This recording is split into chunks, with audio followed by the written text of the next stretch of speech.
Hey everybody, just wanted to kind of give you a quick demo on how I currently play Stadia on my iPhone 11. It's actually an iPhone 11 Pro, although this could basically be effectively any iPhone at this point. The way I'm currently doing this is I'm leveraging a project called Project Moonlight, and Project Moonlight is actually available as basically something that's darn near on every platform at this point. But one of the nice things about it is that you can actually go in here and actually leverage Moonlight on just about anything as long as you have a PC to stream from. So let me see if I can get my camera to focus here. It loves to kind of hunt and find here. I might have to set this to manual later. In any case, as you can see, once you load up Moonlight, all right, so basically to get this configured, you're going to need your Windows PC that's dedicated as effectively your streaming box, instead of having, something like necessarily something like a gaming PC. You can, if you're going to stream Stadia through this box, have something that's a little bit lesser. However, Moonlight effectively works based on NVIDIA's drivers, as I understand it. So having a reasonably decent, even maybe a 1050 Ti, which is kind of a several gen back graphics card, would be sufficient for doing something like this. So what happens is once you've set up your NVIDIA GeForce experience on your PC, you can actually go in and configure Stadia as one of the manually added programs. And the way I do this is with Stadia is I'll actually go in and save Stadia as a PWA, basically just under Chrome, just install the website. The website will now be basically in Windows as a shortcut. You can add that shortcut as a manually added game to the GeForce experience, and it will then appear for you here within your actual Moonlight interface to that, the same way your NVIDIA Shield would. And so I just added some basic art to make sure I could recognize Stadia, at least a little more apparently here. The rest of these you'll see are some of these are native games that are just on that PC that I could play directly. But funny enough, Stadia, if I load it up here, what it's going to do is over my Wi-Fi, it's going to connect to that PC next to me. It's going to go ahead and bring up that PC itself and actually bring up the Stadia web interface, aka via the PWA. Once it brings it up, I basically can use the cursor, or actually, sorry, use my controller to go ahead and pick any of the games. So no big deal. I can kind of pick anything at this point. Maybe let's play Doom Eternal here for a moment. And can hit X. In this case, I've just synced via Bluetooth, of course, a PS4 controller. But obviously, just with anything else with Moonlight, you can kind of use anything like an MFI-based controller for iOS. Maybe an Xbox wireless controller is a great option, and so is the PS4 controller. I'm actually interested to try the Razer Kishi eventually when that is available for iOS, but until this time, this has kind of been the way I've been making it work. So the audio, unfortunately, coming through the camera is probably pretty low grade. So in any case, the way this loads up, you will eventually see the actual menu. And you'll try to bring my thumbsticks into view here so you can see the responsiveness and the delay if there's anything at all.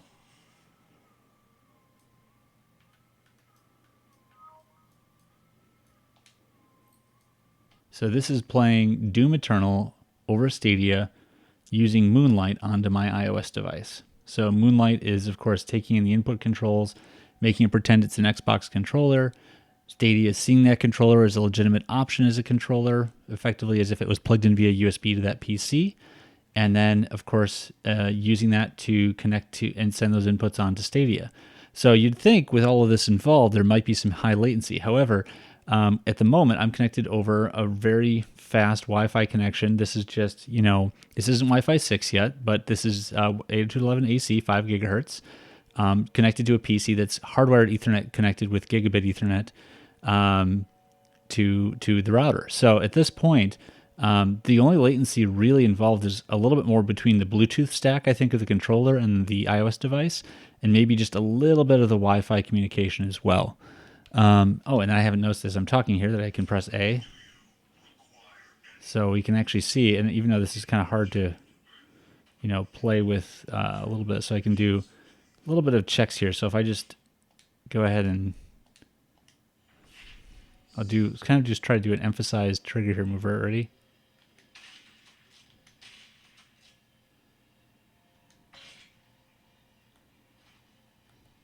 So the left stick jump.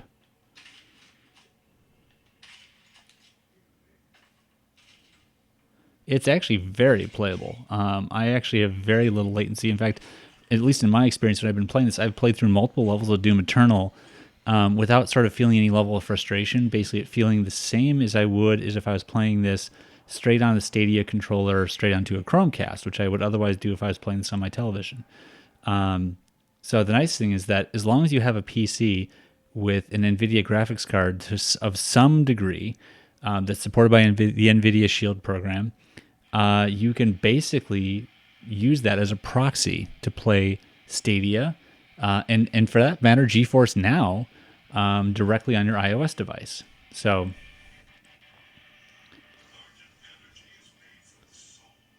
you can see the frame rate here is actually quite high. It's working very well.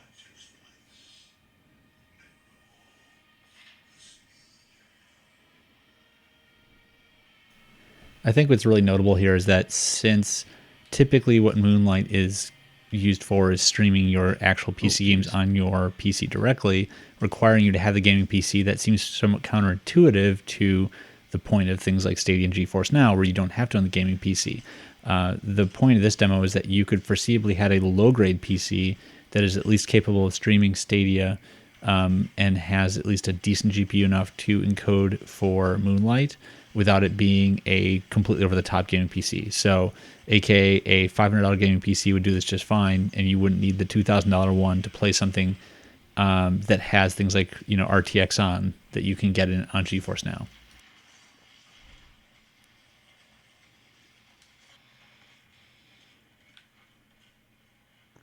All right, so as you can see, it plays quite well. Let's go ahead and just switch to something else then. Let's see if I pause this. One of the things I find about the Moonlight project I'm looking for is something that I might be missing is the optimal way to switch between apps. A lot of times I find myself just closing on a Moonlight and going back in and saying quit the app, which of course will quit whatever executable you were using to play, in which case I can go right back to it. And since what it does is it just reloads the PWA, I'll find myself right back at the Stadia menu, and I can pick a new game.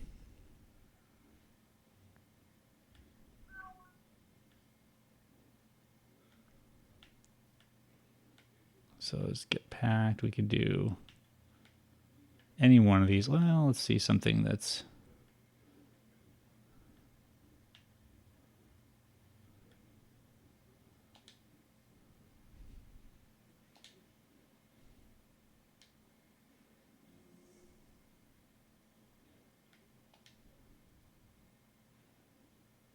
thankfully, since Stadia's got such great controller support, really I don't have to suddenly jump in here and pretend I'm using a cursor at any point to kind of get everything up and running. I just can, basically load up Moonlight, hit Stadia, and everything can be accessed from a controller with, albeit a slightly smaller size than I'd prefer, but otherwise very usable menu as well.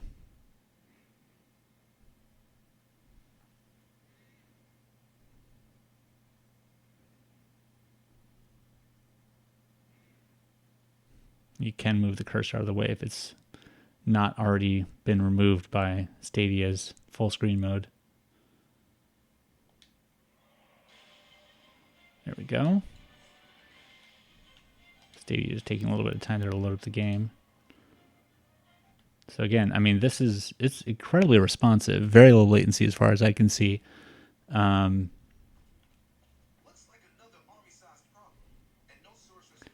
And no major issues. I mean, I think the only thing you could run into here is when you play it, obviously over maybe some sort of low-grade connection. Now, with Moonlight, you can obviously adjust, as long as your home internet's doing fine to stream Stadia, you could adjust the bitrate you want coming from your remote PC to your iOS device.